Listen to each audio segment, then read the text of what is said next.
I'm Edie Lush, and I'm here in the Hub Pavilion in Davos, joined now by Achim Steiner, Under-Secretary General at UNEP. How's it going? It's after Durban, we're hurtling towards Rio. What's going on? Hurtling towards Rio is perhaps a very optimistic description. I mean, we have a date, and we have, if you want, an anniversary, 20 years after the Earth Summit. I think the world is getting a lot more serious about addressing the things that in 1992 it laid out in Agenda 21 and the outcomes of that Earth Summit. We all know that we haven't even come close to meeting the goals that were set then, and partly because the world simply continued with the old view that it's economy first and then maybe social issues and then we'll worry about the environment. And that's begun to hurt because the environment has caught up in the sense of our planetary boundaries. We are facing crises, and also the social dimension has caught up. You know, you have seen revolutions happen in the last 2 years. You've seen a lot of disenchantment with that continuous arguing that the economy demands that we do this and not do that.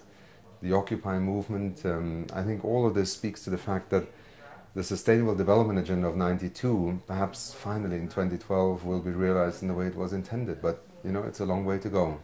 So we had a bridging solution come out of Durban. What is the next agreement going to look like? How optimistic are you?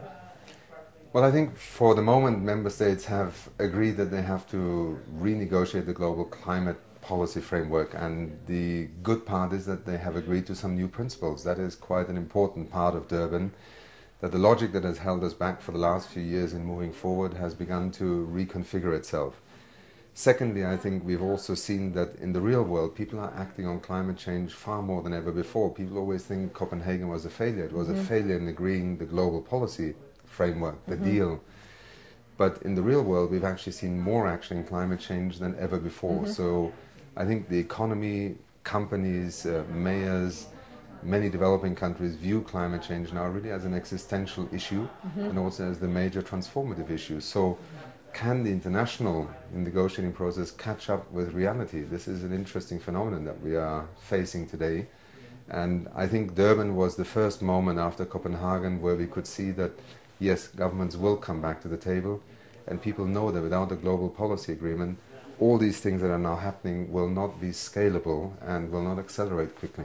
I was just having a conversation with John MacArthur from the UN Foundation about, he's quite concerned about trying to reduce poverty and get to this zero poverty, extreme poverty.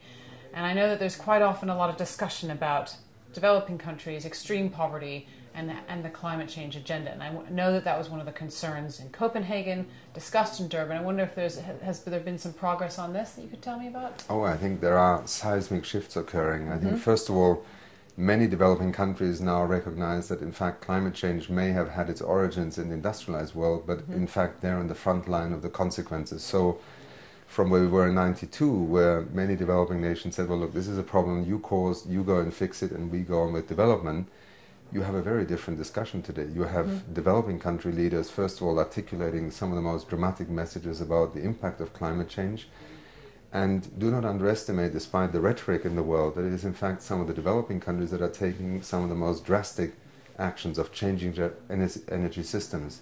China, the biggest single mitigation action on the planet at the moment is in fact Brazil, by reducing deforestation. So we are in a very different landscape. And I think this is also part of trying to tackle this question, you know, do we develop first? Is the economy the only way to get a better future, or do we start tackling these issues in an integrated manner? And let's also be honest, if you take a continent like Africa, after 50 years of the so-called old growth model, 3/4 of the population don't have access to electricity.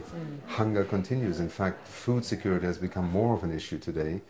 And I think the work that, you know, for example, we in the United Nations and in UNEP have done on the green economy is beginning to show actually that the opportunity for development in the future lies in addressing some of these issues that have very much to do with environmental impacts, but also how we use resources, resource efficiency. And even in terms of jobs, if you look at some of the targets today for renewable energy, we have in the Green Economy Report done a model on employment effects of different energy pathways. And if we do go to 30% renewables 20 years from now, we'll actually have 30% more jobs in the energy sector than under the current business as usual model. So whether it's jobs, whether it is environmental resilience, whether it's economic development opportunities, there are many ways in which we can go ahead in a different way. And it's compelling not only because of the crises, but also because of the opportunities. And climate change was simply the trigger, I think, that drew our attention to that. Thank you so much for stopping in to talk to us here in the Hub Pavilion here in Davos, and I'm Edie Lush.